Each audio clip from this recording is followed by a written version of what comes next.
Hi, I'm Mark Cleghorn. Welcome to the Xperience wedding series for the Photographer Academy. And this session is all about money and basically getting paid for your wedding photography. So we've got some topics to cover during the course of this short film.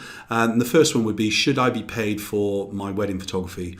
Well, of course you should. You know, as long as the couples know in advance and you've explained to them exactly what it is, you haven't hidden away prices, you haven't actually confused them in any way. So make absolutely crystal clear the couple from the first time you meet, they realise that this is a part of your business, this is how you earn your living, or it's a part of your lifestyle development. I suppose the only way that things would get confused, perhaps, where you're not being paid is if it's for close family or friends.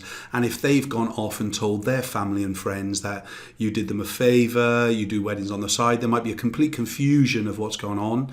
And then basically they've kind of led others to believe that you're not charging for your wedding photography, you just do it as a hobby. But the one thing I'll always encourage you to do is to make sure, no matter what journey you're on with your wedding photography, that you charge some money for it no matter what. That is, unless you're absolutely at the infancy of your business or you're using it as a marketing tool to actually get inquiries in straight away, like win your wedding photography in 2020 or whatever it would be, but using some kind of mechanic to kind of find more clients coming through than just going through the likes of wedding fairs and so on. So absolutely, you should be paid for your wedding photography.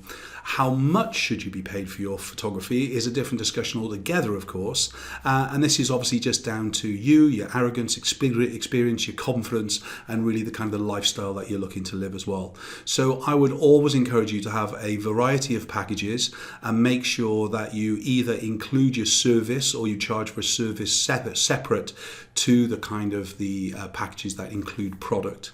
So if you're a photographer that is basically mainly digital, you're including your service and your digital images right from the get-go, then obviously that is going to have a figure and a fee based on the time that you're at the event and so on.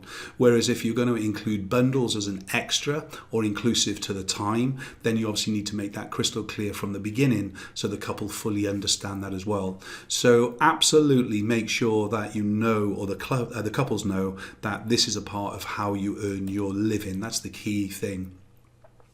The question, should I be prepaid for my wedding photography, is absolutely yes, if possible. Why? Because basically the couples are going to spend a lot of money on their wedding. I can guarantee they're going to come back from their honeymoon. They'll have increased their debt load from building up to the wedding. They'll have spent or even more money on honeymoon than they expected to spend. So you're basically going to be minimizing your kind of getting your money out of the client. So the main thing to do is make sure that if you're releasing any images when they get back from honeymoon and you haven't been paid in full, at least put copyright washes on them fully so they can't really steal the images without paying you the remainder unless it's been agreed. So you need a contract in place to make sure that every party in the agreement, you and them, understand exactly what you're expecting from them and they know what they're going to get from you. If you're not able to charge all the money up front, you haven't got the confidence for it yet, you don't think you've been running long enough, whatever, I would say that you need at least 50% or up to 75% ahead of time to make sure that basically you've covered all your kind of main expenses. And I would say that you need that money within 6 weeks of the wedding date that is planned, and put that into your contract as well. What should I do if I don't get paid for my wedding photography is obviously a big question. The first thing is, why are you not being paid? That's the key thing, all right? So is it a complaint? If so, handle the complaint straight away. Try and resolve that complaint straight away. If you've got the proper insurance, you might even need to instigate that discussion with your insurance company straight away instead of trying to handle it yourself. A lot of insurance companies, in fact, prefer to handle the complaint directly.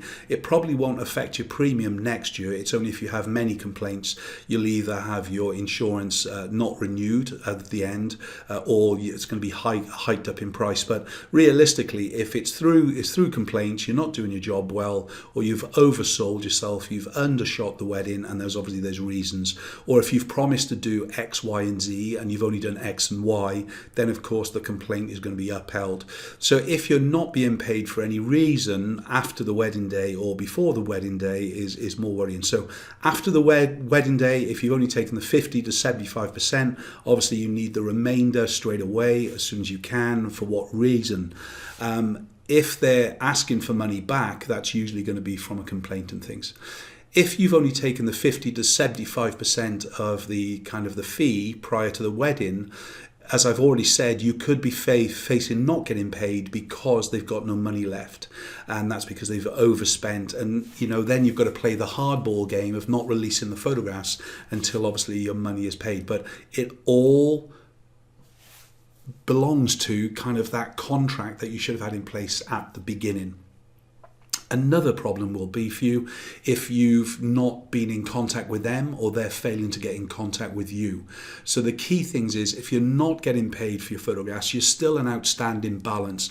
React to it. Don't be shy from it, because if you don't hit it fair on square straight away and speak to the couple, go and visit them, have a chat with them, even if it's a complaint. Have that sit down. You need to understand why, because otherwise you're stressing about it and you're never going to get your money out of the client because they're basically just pulling you off. So remember all the time, if you're not getting paid, it's probably because your contract was wrong to begin with. You haven't had all your money up front, 6 weeks, 4 weeks before the wedding, and basically the couple don't understand the structure of how everything works with your contract with them and their contract with you. So I hope those tips helped you looking at the way that you can help getting paid more with your Xperience wedding photography. Thanks very much for joining me. See you on the next one. Bye-bye.